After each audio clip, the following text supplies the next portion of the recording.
Abangan! Sa kapamilya prime time, sasaya ka sa pera. Abangan!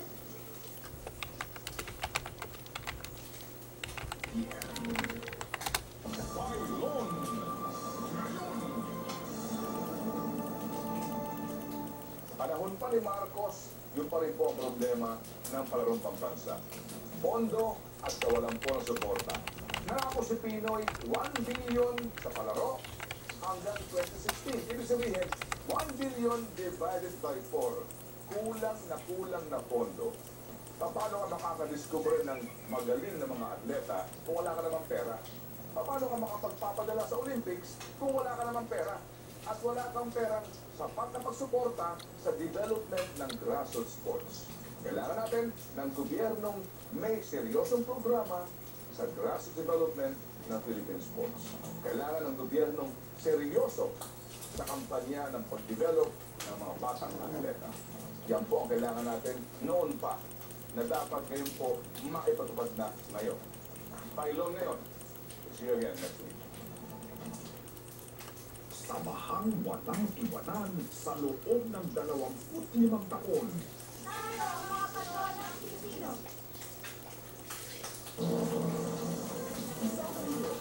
Babagang balita.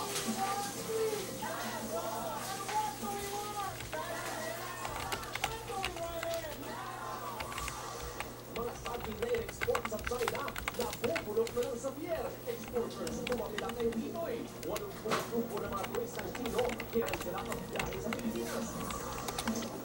Global protest, ilunsad ng mga Pinoy, laban sa mga Chinang China sa Scarborough Shoal. 1,000 pamilyang nasunugan sa mundo, siksikan sa evacuation center. Mga nasunugan, ninakawang paumano. Bus, bumangga sa pader, 24 sugatan. Bikini open, nauwi sa barilan, 4 patay, 2 suspect, pinagahanap.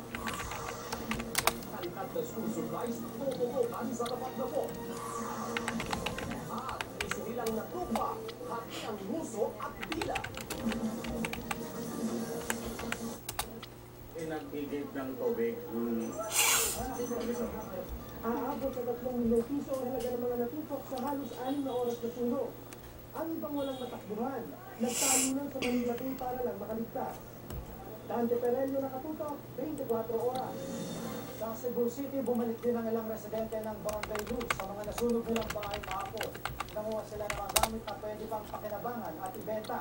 Tinatayang 520 pamilya ang nasunugan. Nag-abot na sa kanila ng tulong ang city government at inaalam pa rin po ang sanhi ng sunog. Tuloy sa trabaho ang crew ng Cebu Pacific na sinubukan umano ni Gavin Barreto sa airport noong linggo. Pero ang kanyang pamilya masama pa rin ang loob sa sinapit niya. Nakatutok si JP Soriano, exclusive. Masakit para kay Rosario Ilaga na binuliwan daw ni Gavin Barreto ang anak ng si Christine na ground crew ng Cebu Pacific. Naipayo raw niya sa anak, gawin nila ang trabaho.